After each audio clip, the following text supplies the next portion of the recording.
Oi, Nutri! Quer prescrever suplemento manipulado? Sabe quais são as principais formas farmacêuticas disponíveis? Não? Então vem comigo, vamos conhecer agora. Então, antes de qualquer coisa, a gente precisa conhecer qual é a fórmula ativa que a gente vai trabalhar. Qual é o tipo de suplemento, ou se existe uma combinação entre mais de um princípio ativo, qual é a posologia para cada um, quais as condições clínicas que o nosso paciente apresenta, se ele pode consumir uma cápsula, se tem dificuldade, precisaria ser em pó, ou líquido, ou uma goma, ou uma pastilha mastigável, qual é o nosso objetivo terapêutico, por que a gente está se propondo a prescrever aquele tipo de suplementação e considerando quais as resoluções disponíveis para os profissionais prescritores. Aqui a gente está falando de nutricionistas. Para os nutricionistas, só é permitida a prescrição de suplementação por via oral, ou seja, só se pode prescrever suplementos que utilizem a via digestória como principal via de administração de determinado suplemento. Uma das principais formas farmacêuticas é a forma sólida, né? E ela compreende vários tipos. São os pós, os tabletes, as cápsulas, os comprimidos, pastilhas, gomas, óvulos, supositórios, né? Então, as imagens aqui ao lado ilustram, né, um comprimido totalmente duro e seco, né? Comprimido, esse é o único nome mesmo que essa forma farmacêutica leva. Nós temos comprimidos revestidos, que possuem uma película, né, em volta do princípio ativo, seja para facilitar a deglutição, para mascarar algum sabor desagradável ou para proteger essa fórmula ativa, né? Nós temos também as drágeas, que tem mais de um revestimento ao redor da fórmula ativa, e nós temos as cápsulas, que são as mais comuns dentre os prescritores, né? Então, nós temos as cápsulas duras, como essa imagem aqui ao lado, e nós temos também as cápsulas moles, elas também são conhecidas como pérolas. É muito comum a gente ver esse tipo de prescrição no ômega 3, né? Vitamina D, coenzima Q10, por exemplo, que são suplementos que normalmente são manipulados em um veículo oleoso.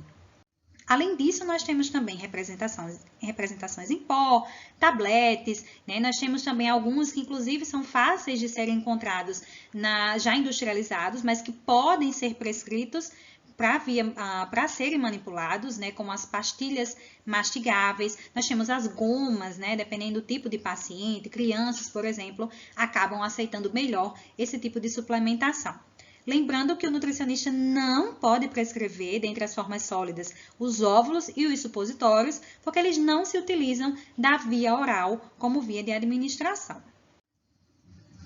Nas formas semissólidas, né, se destacam os géis, os cremes, as pomadas, as pastas, as emulsões, né? Então, não é tão comum de serem prescritos. O que nós temos mais fácil, né, são os géis, né, que normalmente são utilizados como intratreino, né, na nutrição esportiva. Nós temos algumas opções, como essa emulsão aqui, é uma fórmula muito conhecida, né, no mercado, é uma fórmula industrializada, mas que também a sua composição pode ser manipulada na forma de uma emulsão. Dentre as formas semissólidas, os cremes, as pomadas e as pastas, que são vias tópicas, né, vias de administração tópicas, então elas não podem ser prescritas por nutricionista.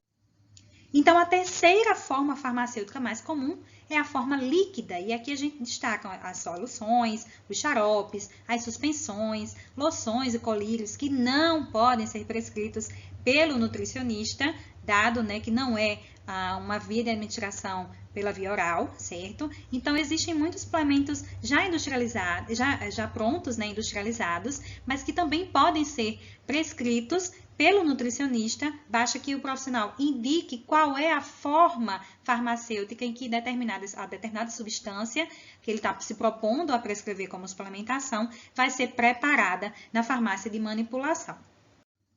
O que nós precisamos levar em consideração é que a forma farmacêutica ela influencia diretamente na velocidade de absorção desse suplemento. Então, as formas sólidas, elas levam um pouco mais de tempo para chegar na circulação sistêmica ou na circulação sanguínea. Isso porque, né, quando me refiro às formas sólidas, lembrando drágeas, comprimidos, cápsulas, né, então eles precisam passar por um processo de desintegração, de desagregação, e isso aqui acontece normalmente já dentro do trato gastrointestinal, principalmente no estômago, né, para que sejam dissolvidas e no final as partículas minúsculas que vão restar passem para a circulação sistêmica. Nas formas líquidas, né, como o caso, a suspensão demora um pouquinho mais para que ela seja dissolvida, as soluções, né, orais, os xaropes, por exemplo, ou os suplementos totalmente líquidos, eles praticamente já estão prontos para serem absorvidos. Então, a velocidade de absorção desse tipo de suplementação é muito mais rápida, né, do que um comprimido de forma sólida. O que a gente pode levar em consideração também no momento da prescrição é qual é a condição que o paciente apresenta, né, para aceitar esse determinado suplemento e qual é a quantidade de uma determinada forma formulativa que a gente está prescrevendo, né, qual é a nossa proposta, o que é que aquela suplementação pretende, né, agregar à terapia nutricional do paciente. Então, lembrando, as vias interais a gente não pode prescrever nenhum suplemento que se utilize da via interal, somente da via oral, né? Suplementos que passem pela via digestória para que, num segundo momento, cheguem à circulação sistêmica.